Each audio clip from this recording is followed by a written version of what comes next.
I'm Satya. A little thing I like to do on a first date is usually ask them, where do you think I'm from? And it usually takes them a good hour, but we don't have an hour.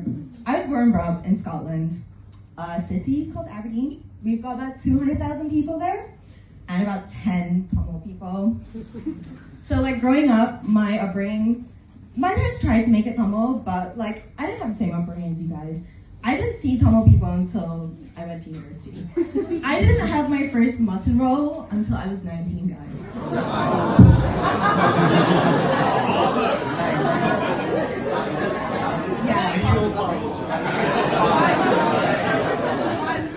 Controversial, yeah, but apparently Ardurich does not exist up in Scotland. We have fish cutlets though. We had fish cutlets. So yeah, it was very wet. It's cold. We have huge seagulls. The wind blows horizontally.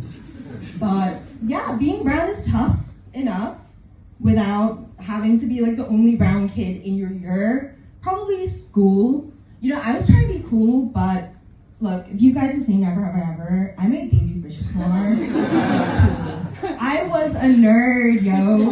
Like, I did mathletics. I played instruments. Like, no one wants to get with me. I mean, I'm pretty cool now.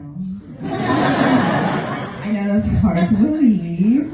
But yeah, like, you go out in Aberdeen and people will be like, do you celebrate Ramadan? They'll see you at the bar. Yeah, they will see you at the bar taking shots and you'll be like, is that Ramadan friendly? No, bitch, I'm not Muslim. Like, are you promised to anyone? It's like, dude, I wish. So anyway, there was me growing up in Aberdeen, trying to be cool, trying to fit in with the white people. And then one day, I laid an egg. I got my first period, guys. And I was 13. And I have no idea why my mom was so happy. To this day, I have never seen her so happy. Like, it's my body, it's just doing what it's meant to do. Like, why are you so happy?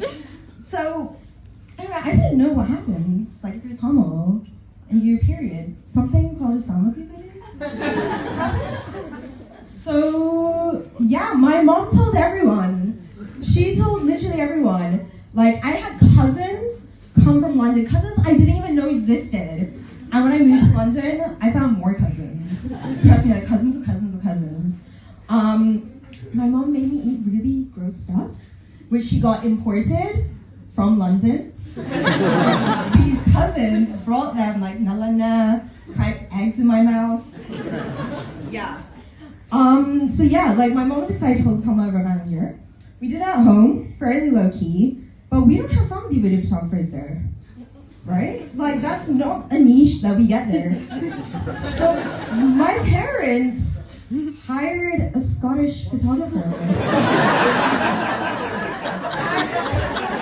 They were like, you know, when she gets her first period, everyone comes to see her dressed as a bride. And this woman's like, oh, really? This is so colorful. So excited.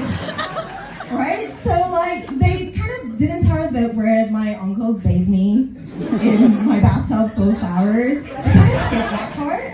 Like, my parents had some self-awareness. They knew that was a little bit fucked up. But yeah, so, like, afterwards, my parents wanted professional photos so they could show all their friends around the world. Like, we had something to do too.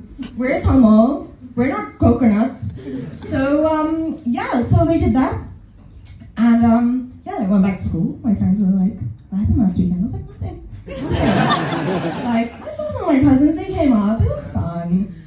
And yeah, so then I went on, walked to school every day, same old, same old.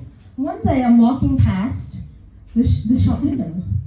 And like, there's usually like brides, white families, all looking really happy, really functional. And then I see color. So I cross the road, I'm like, what's that? Like, who's that? Who's that? I'm like, oh shit, that's me, right? And I have like Joker feet Chandramukhi vibes going for me, makeup wise, because I've got baby powder on my face. This was before all the inclusion and diversity that cosmetic brands do. So I had like bright red lipstick, really bad makeup. My family's there standing like, I'm so happy. And yeah, so I went home and I told my parents. I was like, yo, did you see this? And they were like, yeah, we know. We know. You know, she gave us 50% off if we have these photos in the shop window for a year. And not only that, my two parents, they kept the proof photos. They were not going to throw it away. So my Samantha Woodard photo album is just full of proofs. It just says Brookshire's Photography 1, Brookshire's Photography 2. And that's my Samantha Woodard album. And so anyway, I think that's all we've got time for today, but thank you for letting me traumatize.